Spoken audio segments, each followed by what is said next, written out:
I noticed her the way you notice something out of place in a room you walk through 100 times a day. Not all at once, but in pieces. A shape that doesn't shift when everything else does. A stillness that accumulates. Korev way station sat at the inner edge of the shelled corridor. Sounds impressive until you've spent a season there. It was a fuel depot with ambitions. 3 arms of berths, a transit lounge the size of a small athletic field, 2 food concessions, a currencies exchange kiosk that broke down every other week, and enough foot traffic to keep a 6-man maintenance crew busy without ever feeling like a place worth being. Ships came in from the outer routes, on Trithalide, swapped cargo manifests with the dock registry, and left within 8 hours. Nobody stayed at Karev. That was the first rule of the place. Not a posted rule, just one of the ones everyone understood. I had been there 11 months when she arrived. I had 1 more month left on my contract, and I was already thinking about what came after. Pipe repair, mostly, and coolant line inspections, and the slow business of keeping 300 meters of corridor lighting operational when the station's power cycling was always a few degrees off. Spec. I knew every fixture by its serial number. I knew which vending bay had the loose floor plate. I knew the exact cadence of the departure announcements, and I had long since stopped hearing them.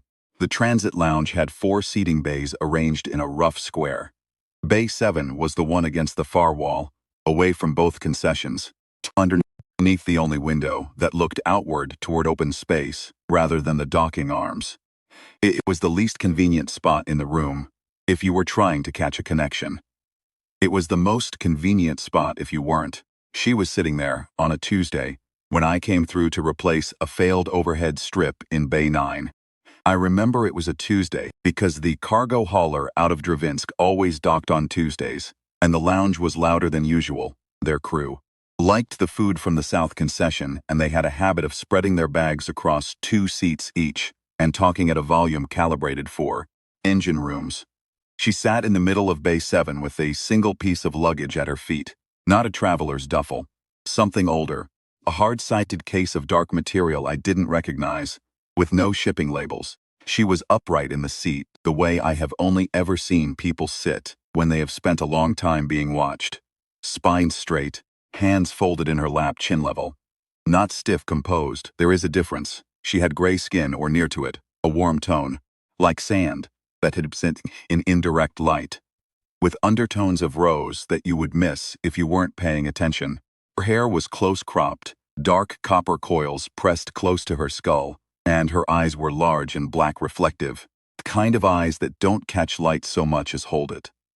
She was wearing traveling clothes, plain ones, a long charcoal tunic over dark trousers, fabric, but nothing that announced itself. She was not young. She was not old. She had a face that had seen a very great deal and had declined to be destroyed by any of it. I replaced the strip in Bay 9. The Dravinsk crew was loud and cheerful and completely unaware she existed. I walked back past Bay 7 on my way to the service corridor, and I glanced over. She was still in exactly the same position. That was the first time. On Wednesday, I was back in the lounge to check the South Concessions refrigeration line. The Dravinsk hauler had gone. The usual midweek flow of corridor traffic moved through. Thulian trade delegates, a pair of Osavari scouts in their field colors, a family of Mevrin with 4 small children who ran in circles around the chairs until their parent caught them. The lounge was never quite empty at Karev. It was never quite full either. It occupied a kind of permanent middle state, neither quiet nor noisy, full of people with somewhere to be. She was in Bay 7. I stood at the refrigeration access panel for longer than the job required, running the diagnostic twice. I watched the flow of the room from the corner of my eye. A dozen people walked through that lounge in the time I was there. Not one of them looked at Bay 7. I want to be precise about that, because I have thought about it a great deal since. It was not that they were rude to her. It was that they looked past her with the smooth efficiency of people who have sorted the world into categories of relevant and irrelevant, and she had been filed under the latter before anyone arrived. She did not have cargo to offload. She did not appear to be waiting for a berth call. She did not have the right kind of case or the right kind of posture for the lounge's ambient logic of transit. She was a woman sitting in a chair, and that was all she was to any of them. She had not eaten. The South concession had a cart that made rounds in the morning, and I had watched it pass without stopping. The server was not unkind, they just didn't pause. I finished the refrigeration check. I went back through the service corridor. I told myself it wasn't my concern. On Thursday morning, I brought an extra tray from the maintenance crew's galley. We had a small one, 2 burners, and a cold store. Every shift I made myself something before I started rounds. That morning, I made 2 portions of grain and dried protein and hot water with the steep pack the crew favored. And I put the second portion on a tray with a sealed cup, and I carried it out to the transit lounge on my way to the corridor C lighting inspection. I set it on the low table beside her chair without saying anything.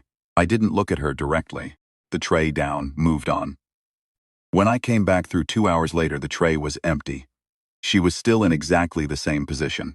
I am aware that what I am describing is not dramatic. There is no moment in those early days that would stop a room. A man carried food to a woman who was hungry, and she ate it. The drama was entirely inside the fact that no one else had done it for 3 days. And I did not understand that yet. Or I understood it only in the half-formed way you understand things before you have all the pieces. I began bringing the tray every morning. I did not announce it. I did not make a ceremony of it. I set it down and kept walking. She never acknowledged me. She never did not acknowledge me, either.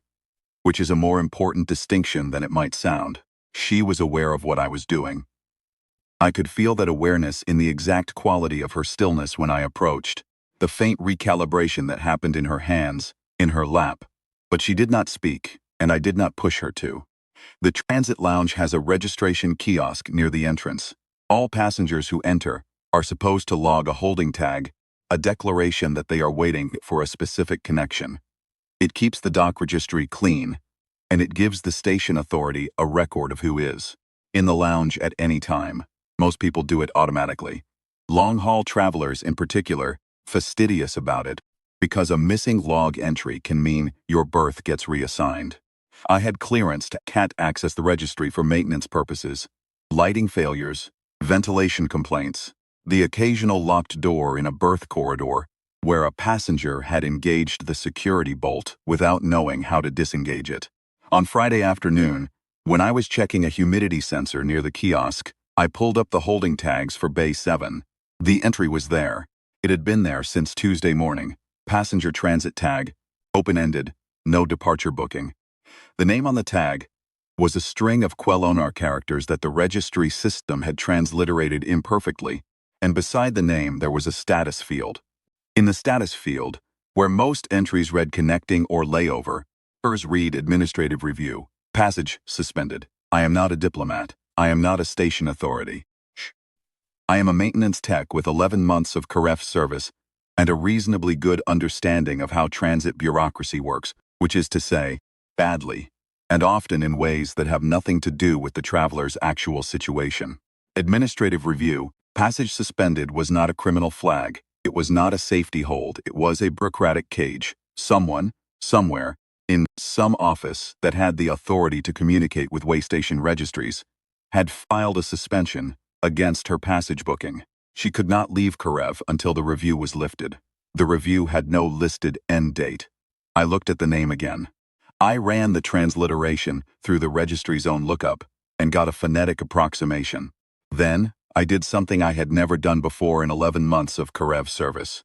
I requested access to the passenger's originating record. Request was above my clearance. I expected it to be denied. It wasn't. I think the registry system was not particularly designed to refuse maintenance staff, because nobody had ever thought maintenance staff would ask. The record loaded after a 20-second delay. She was from Quelonar. The record had a title field. In the title field it said, in the standard galactic administrative shorthand, revoked. Former court ranks suspended pending succession review. I closed the record. Put the humidity sensor back in its housing. I walked to the surface of the thing I had been circling for 4 days, and I stood there with it for while I thought about what I knew of Quelonar, which was not much. A system in the mid-corridor. A world with a long history of internal court governance. There had been something in the transit news a few months back. A faction dispute. A succession challenge. I hadn't paid it much attention because it had nothing to do with coolant lines or lighting fixtures. Paid attention to it now. What I understood, standing at the kiosk with the humidity sensor in my hand, was this. She had been a queen, or near to it. Some rank of the Quelonar court that didn't have a clean galactic translation, but that was not a minor one. She had been expelled by whoever had won the succession dispute. And the expulsion was not merely from her world. It was threaded through the transit system, filed in waystation after waystation, quiet bureaucratic erasure that meant no ship's registry would accept her booking until the review was lifted, or until whoever had filed it decided to lift it, which was not the same thing and might never happen. She had arrived at RF with a booking that had been voided before she got here. Every ship that docked and left had been unreachable to her. The dock registry would not process her boarding pass. The station authority had logged her holding tag and done nothing further because administrative review was not their problem. She could not be removed from the station. She had done nothing wrong, but she could not leave. She had been sitting in that chair for 4 days and no one had told her when it would end. I finished my shift. I ate dinner in the maintenance crew's galley. I sat with the knowledge for a few hours and I turned it over carefully, looking at all its sides. Then I went back to the transit lounge at the end of the evening cycle when most of the day's traffic had cleared. She was still there. The lounge was down to a handful of late-night travelers, people waiting for the early morning corridor runs, half asleep in their chairs. The south concession was closed. The overhead lighting had dimmed to its night cycle setting. I sat down in the chair across from her, not beside her, across, where she could see me clearly and I wasn't crowding the space around her. I put nothing on the table between us. I just sat. For a long time she didn't look at me. I understood why, and I didn't press it. She had been in a room full of people for 4 days, and every one of them had looked through her. Looking at someone directly, the act of choosing to be seen, costs something when you have been practicing the opposite for that long. I waited. She looked at me. Her eyes were extraordinary. I had understood that they were unusual, the black reflective quality, eyes, but I had not been close enough to see what was in them. What was in them was composure. Layers of it, built up like geological strata, one on top of another, until the original material, so somewhere very deep. But it was there. Ever she had been before all of this, before the succession dispute and the transit suspension, and 4 days in Bay 7 of a fuel depot at the edge of the corridor. It was still in there, unchanged and intact, waiting, I said. My name is Donald Crew. I'm maintenance staff here. I said it in Standard Galactic, which is not a beautiful language, but it is a precise one. I pulled your registry tag this afternoon. I know about the passage suspension. I want you to know I didn't pull it to report you. I pulled it because I wanted to understand. She said nothing. Hands in her lap were perfectly still. I've been bringing the morning tray, I said. In case that wasn't clear, it's from the crew galley. It's ours to use. A pause, then very quietly she said, I know her galactic was accented. Not heavily. The vowels carried a rounding that Standard doesn't have. A music in the consonants that made the words sound slightly larger than they. She had clearly spoken it for a long time and well. But the accent had not been trained out of it. I was glad for that. It made her sound like herself. Can I ask your name, I said. Your full name, if you're willing. She looked at me for a moment, not assessing. I don't think it was that. I think it was that she was measuring the distance between where she was and what she was being asked to do, and deciding whether she had the strength to cross it, she said. Savarth Queloon, of the 3rd seat of Onar. She said it the way someone says things they have not been sure they would ever say again. Not loudly. It was barely above the ambient hum of the lounge, but with a completeness that the words deserved. The full name, the seat, the world. All of it spoken aloud into the night cycle lighting of a transit lounge on a fuel depot at the back end of the shelled corridor. I repeated it back to her. I did it carefully, following the sounds she had made. First vowel cluster in Queloon was the hardest part. It has a quality that Standard doesn't have a letter for, a kind of depth in the middle. But I had been listening to her say it once, and I tried to reproduce what I had heard. She went very still. Not the stillness she had maintained for 4 days. That was a practice thing, a stillness built against the world. This was different. This was the stillness of something that has been struck and is deciding what to do with the impact. That was correct, she said. I'll practice it, I said. I didn't want to get it wrong. She looked at the surface of the table between us for a moment. Then she looked back up at me. Eyes. The layers of composure in her eyes had not dissolved. Nothing had broken down in her face. She was not a woman who cried in transit lounges at fuel depots, and I respected that completely. But there was something in her expression that had not been there before. A hairline difference. Door that had been latched and was now simply resting. You have been bringing the trays, she said, for 4 days. 5 now, if you count this morning. Why? It was a direct question and it deserved a direct answer. Because you were sitting there and nobody was. And that seemed wrong. She considered that. Many people have sat in this lounge over those days. Yes. None of them brought a tray. I noticed that. There was a pause. The departure board above the entrance clicked over to the late-night schedule. A single Mevrin cargo hauler, departing at 0300 for the inner corridor. The sound of it was familiar to me, the way all the sounds of Karev were familiar. Part of the texture of the place, background, the clock of the station. You accessed my registry tag, she said. I did. I told you why. And you understand what it means. The passage suspension. I think so. Someone filed it through the Corridor Transit Authority, probably with the station registry copies, at 6 or waypoints along your likely route.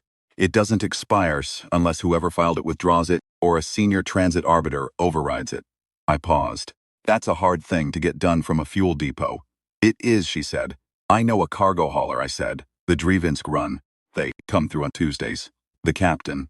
Turvin Marsh. She's been docking here since before my contract. She owes me a favor. Fixed a coolant line for her last season without charging it to the manifest. She can carry a passenger off registry. Not ideal. She's going to the inner corridor junction at Vastra 3. From there the transit options open up considerably. Savarath looked at me for a long time. That would mean bypassing the administrative hold entirely, she said. Yes, that is technically an evasion of a transit authority ruling. The ruling is administrative, not judicial. There is no warrant attached. There is no criminal element. It is a bureaucratic suspension filed by a party in a succession dispute who has a temporary interest in keeping you off the transit lanes. Which means it's not a law, it's a lever. I looked at the table. I'm not a political person. I don't know the details of what happened on Quell Onar. I'm not asking about them. I know that you've been sitting in that chair for 5 days, and you haven't complained to anyone, and you haven't asked anyone for anything, and you've eaten whatever I brought, because you needed to and you knew I wasn't asking for anything in return. And I know that if Turvin Marsh takes you to Vastra 3, on the quiet, you're out of the corridor and into lanes where that suspension has no registered copies. She sat with that for a while, outside the window above her, the window that looked out toward open space. The stars were the steady kind, not the blurred kind you see near docking arms. They were just stars. There were a great many of them. Why, she said again. I thought about it before I answered. Not because I didn't know, but because I wanted to give her the right version, the honest one. Not a shaped one. Because you sat in that chair like you still knew who you were, I said. 5 days in a transit lounge with nobody talking to you. Me. Nobody looking at you. A passage suspension that should have ground you down. And you sat there, like you were, still Safarith Quelloon of the 3rd seat of Onar. I don't know what the 3rd seat is, but I know you didn't let them take it from you. That seems like something worth not being invisible to. The door in her expression moved another fraction. She said, the 3rd seat is the 2nd highest position in the Onar court. Below the 1st seat is the crown, above all others.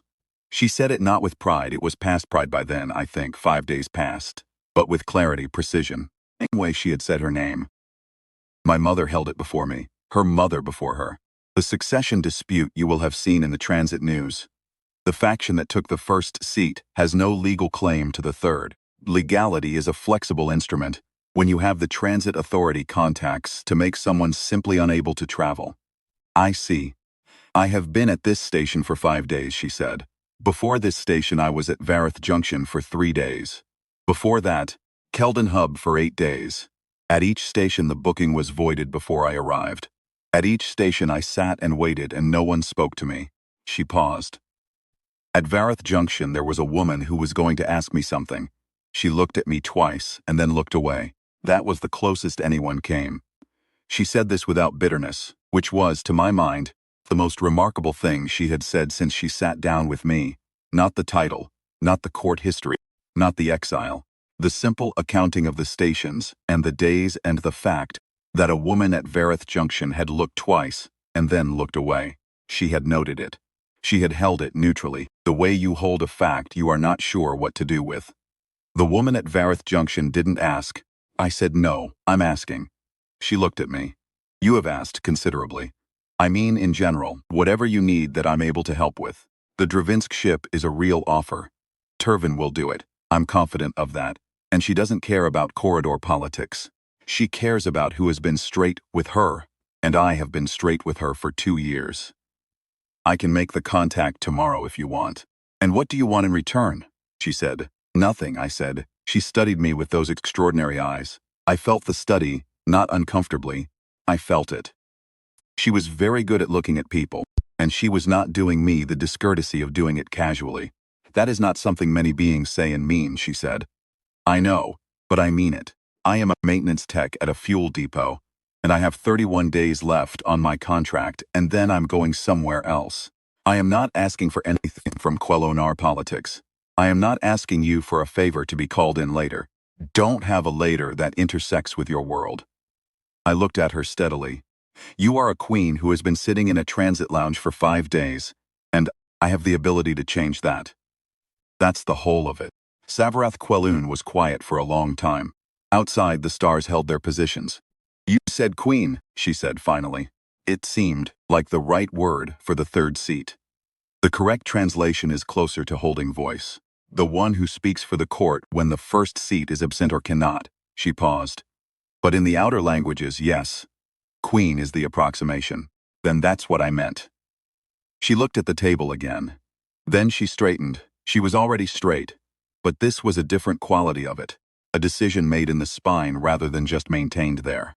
Yes, she said. Yes to Turvin Marsh? Yes to the ship. She raised her eyes. And yes to all of it. The question you asked. Why I didn't ask anyone. Why I sat there. She exhaled once slowly, through her nose. At Vareth Junction, before the woman looked away. I nearly spoke. I had the words ready. And then I thought, if I speak and she does not answer, she answers in the way people here answer. Then that is one more thing taken. And I could not give anyone else that particular thing to take. I had nothing left to give them. She said this quietly. Still composed, she was always composed. It was one of the most constant things about her. But the words had a weight that composed things sometimes carry, the weight of everything that went into making them quiet. I understand, I said. I don't think, she said carefully, that you can understand entirely, but I believe that you are trying to. Fair enough. We sat together for a while longer, in the dimmed lounge with the departure board clicking over, and the stars holding still above us. I didn't feel the need to fill the silence.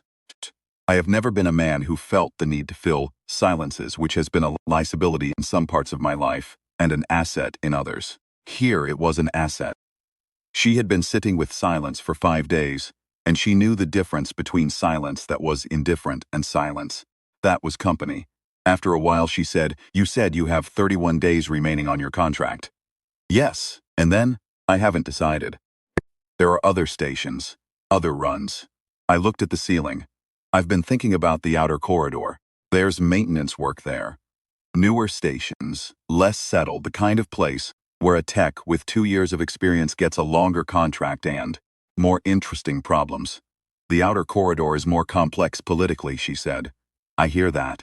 The Quellonar system is not in the outer corridor, she said. But the factional dispute that produced my current situation has interests in the outer corridor. There are parties in that region who would be, she paused, choosing the word, informed by the knowledge that I am traveling again. that the suspension has been circumvented. I thought you said you had nothing political to offer. I said I wasn't asking for anything. I did not say I had nothing. She looked at me with a slight directness that was different from everything that had come before. I am telling you this because you asked where you were going next. I am not making a request. I am offering a piece of information in exchange for. She stopped, and for the first time something crossed her face that was close to wry. In exchange for 5 days of grain and dried protein, and the only conversation anyone has offered me in 16 days. That seems like a good exchange, said. I thought so. I looked at her. She looked at me. The night cycle hum of the station was steady around us, the kind of background sound that becomes the sound of thinking when you are used to it. I'll contact Turvin in the morning, I said. She docks Tuesday. That's 4 days. You'll need to eat something better than what I've been bringing in the meantime. The South concession, she said, opens at 0600. It does. I'll take you there. She looked at me again with those eyes that held everything and gave very little away. You will take me. I'll walk over with you. It's 20 meters. I usually get my second cup there, before the Euro 700 inspection round. A pause. Then, very quietly, she said, all right. I stood up. I looked at her once more, at the composure, at the third seat of Onar that was still entirely present in the way she held herself even after 16 days and 3-way stations. And I said, good night, Savarath Quelloon. She was quiet for a moment. Then she said, good night, Donald Crew. She said my name the way she said her own. Full attention, without abbreviation. It was the exact same care she used when she said Quelloon. The same precision of a person who understands that names are not casual. I had never heard my name said quite like that before. I am not sure I can fully explain what it did, except to say that it was the sound of being seen by someone who knows the difference between looking and looking. I went back to the maintenance quarters, and I slept better than I had in weeks. On Saturday morning, I walked to the transit lounge at 0545 and I sat in Bay 7, and at 0600, Savarath Quelloon stood up from her chair for the first time in 5 days, and we walked together to the South concession. She moved with the same quality she had in the chair. Unhurried, straight-backed, entirely herself. The morning crew at the concession looked up when we approached, and I ordered 2 cups and 2 full plates, and I watched them look at her. Really, look at her, the way people do when someone is suddenly legible to them, and I felt the small satisfaction of that, without making anything of it. She ate. I drank my cup. We did not talk much. We didn't need to. On Tuesday, Turvin Marsh docked the Drevinsk hauler at berth 7, as she always did. I met her at the gangway, and I explained the situation in general terms. Passenger who needed an off-registry lift to Vastra 3, no criminal element, a transit bureaucracy complication. Turvin is a short woman with gray hair she keeps in a braid and 40 years of corridor runs. And she has talent for reading situations quickly and deciding without drama. She said, Donal, fix that coolant line in 6 hours when my dock tech said 2 days. Your passenger can have the second berth. I said, she's not my passenger. She's her own. Turvin looked at me with the faint amusement of a person who has seen a great deal of the corridor. All right, she said. I brought Savarath to the berth gangway at 1400. She had her case. She was dressed the same way she had been dressed for 6 days, the charcoal tunic, the dark trousers, the plain traveling clothes that announced nothing. But she carried herself inside them differently than she had when I saw her, not more openly. She had not shed anything or become someone else. She was the same person. The invisible weight of 5 days in that chair, of being walked past and looked through, 3-way stations and 16 days of suspension, it had lifted fractionally. Not because any of the facts had changed, because she had been spoken to, because her name had been said correctly in a transit lounge, in the night cycle, dim by a maintenance tech who had no reason to say it and said it anyway. I know how small that sounds. I have thought about it a great deal since, and I am still convinced that is what it was. Small, specific, and exactly the right size for what she needed. At the gangway, I set her case down and I said, Vastra 3 will have the outer corridor transit brokers. If the suspension is limited to the registered waypoints, you'll have options there that you don't have here. I know Vastra 3, she said. I have been there before, when things were different. Good. She looked at me. We were standing in the docking arm corridor, with the lights doing their usual slightly off-spec flicker. I had been meaning to address that for a month. Always something else more urgent. And the sound of the Drevinsk hauler warming its systems was a deep vibration in the floor. I want to tell you something, she said. All right. In the Quellenor court, there is a form of recognition. Not a title, nothing formal. It is what you say to someone who has seen you when it would have been easier not to. The old language has a word for it. Roughly translated, in the outer languages, I see that you have looked. She paused. It is the highest thing we say to someone who is not family. I held that for a moment. I'm honored, I said. It is not honorary, she said. It is simply true. You looked. When it would have been easier to walk past, you set a tray on a table, and you kept walking. And then you sat down in a chair, and you asked my name and you said it correctly. She held my gaze steadily, and in her eyes, those extraordinary eyes, all those composed layers, there was something that was not sadness and not joy, but something that contained both, the way deep water contains the surface above it. That is not nothing. No, I said, it isn't. Whatever comes next on Quellenor. And I cannot promise what that will be. I want you to know that Savaroth Quelloon of the third seat of Onar sees you, Donald Crew. She said my name again. With that same full attention, that same precision, that same refusal to abbreviate, I said. Safe passage, she said. Safe passage. She picked up her case. She walked up the gangway. She did not look back. And I did not expect her to. She was not a woman who looked back when she had decided on a direction. I stood in the docking arm corridor for a while after the gangway sealed. The floor still vibrated with the hauler's warm-up sequence, and then that eased off too, and there was just the ordinary sound of Karef, the ventilation, the distant announcement board, particular frequency of a station that is always in the middle of something and never quite finished. I had stood in this corridor 100 times on maintenance calls, and it had never felt like much. It felt like something now. Then I went and fixed the lighting strip that had been flickering. I left Karev 30 days later on a standard contract end, heading for the outer corridor and whatever came next. I thought about her sometimes, the way you think about the things that don't resolve. Not because they went wrong, but because they didn't need a resolution. They were complete as they were. I thought about Bay 7 and the 5-day tray and the night I sat down and said her name, and she went still in a way that told me everything about what it meant to her.